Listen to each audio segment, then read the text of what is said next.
जय श्री महाकाल दोस्तों, स्वागत है आपका ट्रेडर कैफे में। तो आज की ये वीडियो बहुत इंपॉर्टेंट होने वाली है क्योंकि आज की इस वीडियो में हम करने वाले हैं नेचुरल गैस का वीकली चार्ट एनालिसिस और देखने वाले हैं आने वाली वीक में हमें नेचुरल गैस में क्या ट्रेंड देखने को मिल सकता है और बायर्स और सेलर्स में से कौन फिलहाल हमें स्ट्रांग नजर आ रहा है। तो वीडियो एंड तक जरूर देखिएगा। अगर आपने अभी तक मेरे चैनल को सब्सक्राइब नहीं करा होगा तो जाइए जल्दी जल्दी सब्सक्राइब कर दीजिए और बेल आइकन दबा दीजिए ताकि आपको टाइम टू टाइम नोटिफिकेशन आती रहे। तो चलिए शुरू करते हैं नेचुरल गैस एनालिसिस वीडियो।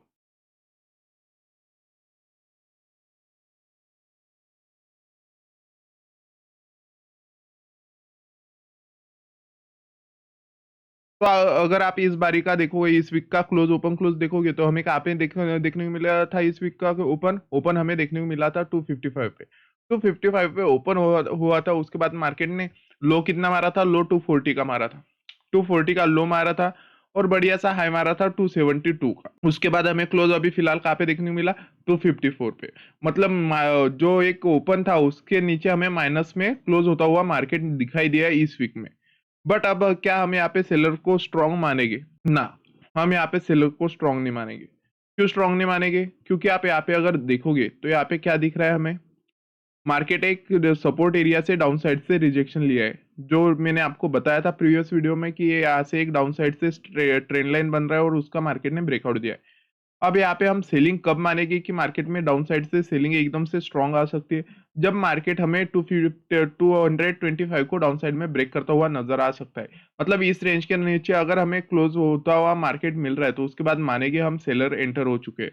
तो फिलहाल मार्केट क्या करता हुआ नजर आया? जैसे मार्केट इस सपोर्ट जोन पे आया वहां से हमें क्या एक्टिवेट होता हुआ दिखा? फिर से बाइंग। मतलब ये क्या बन चुका है? एक स्ट्रांग बाइंग जोन बन चुका है। मार्केट यहाँ पे सेलर्स को सस्टेन नहीं करने दे रहा है। जैसे मार्केट इस रेंज पे टच कर रहा है वहां से फिर से अग्रेसिवली बाइंग एक्टिवेट होती हुई हमें नजर आ रही है। अब आने वाले दिन मतलब मंडे के दिन हमें मार्केट में क्या देखने को मिल सकता है?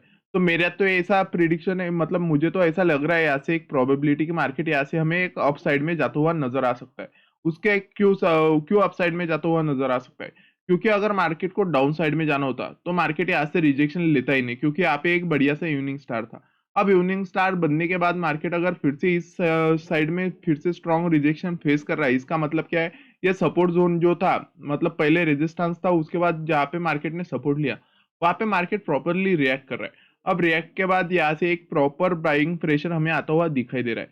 तो आने वाले वक्त में अगर नेक्स्ट वीक में हमें यहाँ पे एक स्ट्रॉन्ग ग्रीन कैंडल देखने को मिलता है और वो ग्रीन कैंडल अगर हमें इस रेजिस्टेंस जोन के ऊपर देखने को मिलता है जो कि होगा 283 के ऊपर अगर हमें क्लोज करता हुआ ग्रीन कैंडल दिखाई देता है तो उसके बाद हम मानेंगे कि एक बाइंग साइड अप साइड में आ सकती है। और बाइंग कहाँ तक आ सकती है? तो बाइंग हमें आती हुई नजर आ सकती है जो कि लेवल हमारा रहेगा 426। 426 तक हमें एक अच्छी खासी बाइंग आती हुई नजर आ सकती है अगर मार्केट इस रेंज को ब्रेक कर देता है तो। अब यहाँ तक ही क्यों आ सकती है? क्योंकि आप यहाँ पे देखोगे क्या हुआ था। यहाँ पे मार्केट ने रेजिस्टेंस लिया, यहाँ पे सपोर्ट लिया, यहाँ पे सपोर्ट लिया। मतलब एक इंपॉर्टेंट लेवल है। यहाँ से रेजिस्टेंस लेकर मार्केट डाउन साइड में गया, उसके बाद जैसे ब्रेकआउट दिया अप साइड में गया। जैसे मार्केट फिर से यहाँ पे आया, टप्पा मारा, फिर से अपसाइड गया, यहाँ पे आया, फिर से बाइंग एक्टिवेट हुई। मतलब ये क्या हो चुका है? एक स्ट्रांग लेवल हो चुका है। अब अगर मार्केट इसको इस रेंज को ब्रेक करता है, मान लीजिए 280 को हम राउंड फिगर पकड़ लेंगे, 280 को अगर मार्केट ब्रेक करता हुआ हमें नजर आता है और उसके बाद मार्केट सीधा सीधा हमारा नेक्स्ट टारगेट क्या देता हुआ नजर आएगा हमें हमको 426। मार्केट 426 तक जाएगा। अगर यहाँ से रिजेक्शन लेता हुआ नजर आता है मार्केट तो उसके बाद क्या देखने को मिल सकता है? उसके बाद हमें फिर से मार्केट डाउन साइड में जाता हुआ नजर आ सकता है। क्यों आ सकता है? क्योंकि यहाँ से फिर से सेलर एक्टिवेट होने के चांस हमें मल्टीपल टाइम बहुत ज्यादा लग रहे हैं बायर्स के तुलना में, क्योंकि डाउन साइड में ये ब्रेक हो रहा है, मतलब सपोर्ट ब्रेक हो चुका है। अब अगर मार्केट यहाँ से ऊपर जाता है तो ये क्या बन जाएगा? Support as resistance. मतलब सपोर्ट के बाद वो क्या एक्ट करेगा? रेजिस्टेंस। अगर यहाँ से रिजेक्शन लेता है, अब मान लीजिए उसको सीधे सीधे ऊपर की साइड में ब्रेक करता है तो वो क्या बन जाएगा? ऊपर की साइड में अगर ब्रेक कर रहा है तो क्या हम यही से बाइंग स्टार्ट कर देंगे? नहीं। मार्केट कितना भी ऊपर जाए, मार्केट जब तक इस रेंज तक आता नहीं तब तक आप बाइंग नहीं कर सकते हो, क्योंकि मैं आपको लिख कर देता हूँ मार्केट अगर इसके ऊपर क्लोज देता है उसके बाद हम बाइंग स्टार्ट कर देते तो मार्केट है, मार्केट एक सडनली एक स्ट्रॉन्ग रेड कैंडल फिर से रेजिस्टेंस जोन के नीचे भी क्लोज दे सकता है। तो उसके बाद उससे बढ़िया सी सीलिंग हमें आती हुई नजर आ सकती है, क्योंकि यहाँ पे बाइंग हो चुकी होगी और मार्केट उन लोगों को ट्रैप कर चुका। तो उसके बाद हमें डाउन साइड में फिर से ट्रैप होते हुए लोग नजर आ सकते हैं। तो हमें प्रॉपरली बाइंग कब करनी है? मार्केट इसके ऊपर क्लोज देने के बाद अगर नेक्स्ट वीक यहाँ पे एक सस्टेन कर देता है तो उसके बाद हमें सीधा सीधा समझ में आ जाएगा कि मार्केट अप ट्रेंड में चला गया और हमारे टारगेट्स क्या रहने वाले? हमारे टारगेट्स फिर अप साइड में 600 के ऊपर जो टारगेट रहेगा वो मैं आपको आने वाले वीडियोस में एक्सप्लेन कर दूंगा।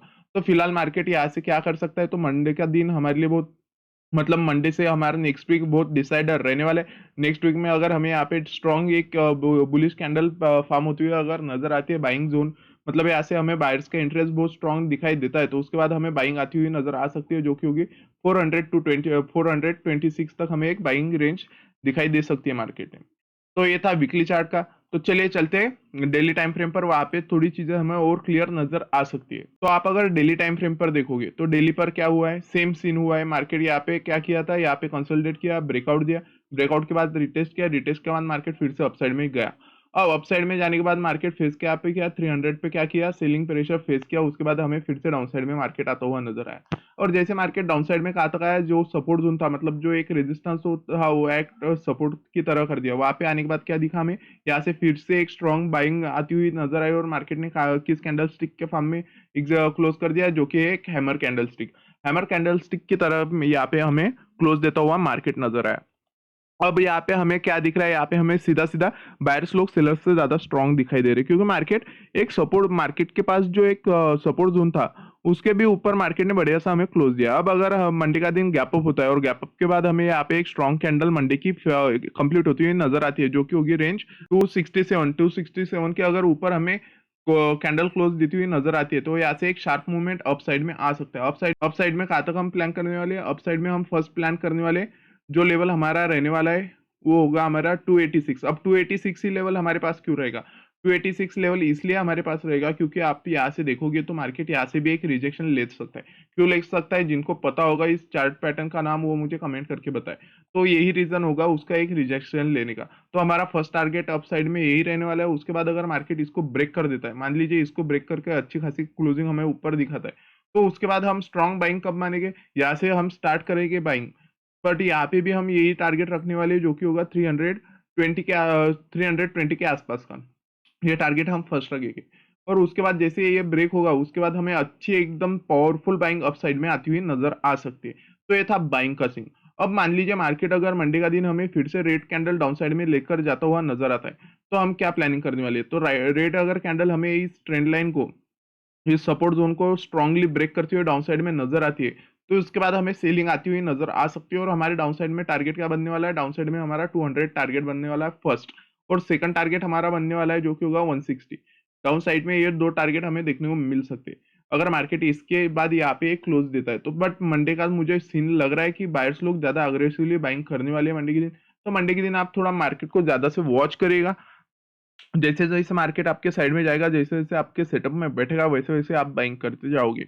मार्केट में एकदम से आपको बाइंग और सेलिंग साइड में फोकस नहीं करना है, आपको पूरा मंडे का दिन न्यूट्रल रहना है, क्योंकि मंडे का दिन डिसाइडर रहने वाला है। अब डिसाइड क्या करने वाला है मंडे का दिन, डिसाइड यही करने वाला है कि कौन स्ट्रांग है। हमारे स्टार्टिंग की कैंडल पूरी तरह से डिसाइडर हो गई है। अब स्ट्रांग अगर रेड बन रही है, स्ट्रांग रेड अगर डाउन साइड में हमारे सपोर्ट जोन को ब्रेक कर रही है, बट सस्टेन नहीं कर पा रही 15 मिनट कैंडल, और फिर से ग्रीन कैंडल हमें अपसाइड में जाती हुई नजर आ रही है, तो हमें सीधा सीधा अग्रेसिवली बाइंग करनी है। क्यों करनी है, क्योंकि हमें यहाँ पे एक सिग्नल मिल जाएगा कि सेलर्स ने पुश करा था बट सेलर्स सस्टेन नहीं कर पाए, और बायर्स वहां से फिर से एक्टिवेट हो गए और बढ़िया सी क्लोजिंग बायर्स ने सपोर्ट जोन के ऊपर दे दिए। तो यहाँ से हम अग्रेसिवली बाइंग करेंगे, उसके नीचे का एसएल रखेंगे, और हमारा टारगेट मैंने आपको बता दिया, फर्स्ट टारगेट जो होगा 286 के ऊपर, हमारा 286 के पास हमारा फर्स्ट टारगेट बनने वाला है। और रही लेवल्स की बात, तो लेवल्स आप मेरे प्रीवियस वीडियो में जाकर ड्रॉ कर सकते हो, जहाँ पे मैंने आपको प्रॉपरली लेवल्स बता दिए, मार्केट क्या क्या रिएक्ट करने के बाद आपको कैसे ट्रेड करना है, क्या प्लानिंग होने वाला है, गैप अप और गैप डाउन के बाद आपको कौन सी लेवल पे फोकस करना है।